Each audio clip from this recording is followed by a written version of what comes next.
আসসালামু আলাইকুম গাইস, আমি আছি আপনাদের সাথে এমডি মাহমুদুল হাসান রিয়াদ। তো প্রতিদিনের মতো আজকে একটু মিনি ব্লগ ভিডিও নিয়ে আসলাম। তো আজকের ভিডিওটা হচ্ছে রংপুর চিকলি পার্কে নিয়ে।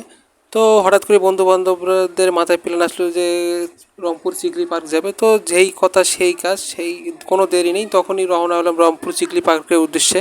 তো গাছ চিকলিতে ঢুকে বললাম, দুই জায়গায় টিকিট কাটতে হচ্ছে, তারপরে এই চিকলিতে ঢুকছি। আর গাছ এই যে এই ঝর্ণাটা দেখতে পাচ্ছেন, এই পাহাড়ের মতো যে ঝর্ণাটা, এই ঝর্ণাটার মধ্যে অল টাইম অল টাইম এখানে ক্রাউড থাকেই, মানে মানুষের ভিড় থাকেই ছবি তোলার জন্য।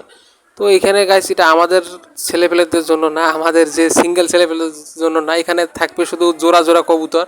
এটা আমাদের জন্য একদমই না। আর আমাদের তো লুচ্চা বন্ধু আছে, ও শুধু মেয়েদেরকেই নিতেছে ফুটেজের মধ্যে, দেখেন বারবার কীভাবে ও শুধু মেয়েদেরকে নিতেছে, আর আমাদেরকে তো নিতেছিলই না একদম। কোন মেয়ে কোন দিকে আছে, কোন সিপে আছে, শুধু এইগুলোই খুঁজতেছিল বারবার। তো গাইস আমরা যে 3-4টা ফ্রেন্ড আসি ওর সাথে, ওর কোনো হুঁশে নাই, ও শুধু মেয়েদেরকে ফুটেজের মধ্যে নিতেছিল বারবার। তো গাইস সমস্যা নাই। তো গাইস ফ্রেন্ডরা মিলে এইদিকে হাঁটতেছিলাম। তো গাইস এখানে দিনের এক ভিউ, রাতে আরেক ভিউ। তো এখানে রাতের ভিউটা সবচেয়ে ভালো লাগে। ছোট ছোট যে 5 ইঞ্চি 6 ইঞ্চি যে গাছগুলো আছে, ছোট ছোট মিনি গাছগুলো, ওইগুলোর মধ্যে মনে করেন যে মরুচবাতি আরও বিভিন্ন লাইটিং সিস্টেম লাগায় একদম সেরকম করছে, পুরো একদম ঝকঝকা রাতের ভিউটা। তো গাইস প্রতিটা ফ্রেন্ড সার্কেলেই একটি করে লুচ্চা বন্ধু থাকে যে সবসময় শুধু মেয়ে দেখতে থাকে। আর গাইস আমরা এদিকে রিল্যাক্সে হাঁটতেছিলাম। তো এখানে হাঁটতে হাঁটতে চলে আসলাম এই ট্রেনটার এখানে। এই ট্রেনটা চলে অবশ্যই, এখন যেহেতু অফ আছে। ঈদের সময় দেখছিলাম ভালোই চলছিল।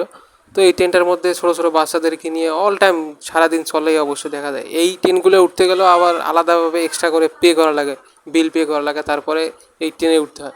আর গাছ এদিকে সামনে হাঁটতেছিলাম, ভালো লাগতেছিল ফ্রেন্ডরা মিলে অনেকদিন পর। আর যখন গেছি স্যার, এখন তো আর ঈদ নাই, এখন শুক্রবার গেছিলাম অবশ্য, এখন শুধু পুরে ফাঁকা, মানুষও কম। আর এখানে অনেক জায়গায় বসার জায়গা আসে অবশ্য। আর এই যে টাওয়ারটা যা যে দেখেন, এই বিশাল টাওয়ার, পুরো চিকলি পার্ক যে কোনো জায়গায় দাঁড়ায় এই পার্কটা, এই আপনার এই মিনারটা দেখা যায়। তো গাইজ ভালোভাবে ফুটেজ নেওয়া হয় নাই, আর এখানে ভালোভাবে ফুটেজ অ্যাডও করা হয় নাই। তো গাইজ নেক্সট ভিডিও পর্যন্ত ভালো থাকবেন।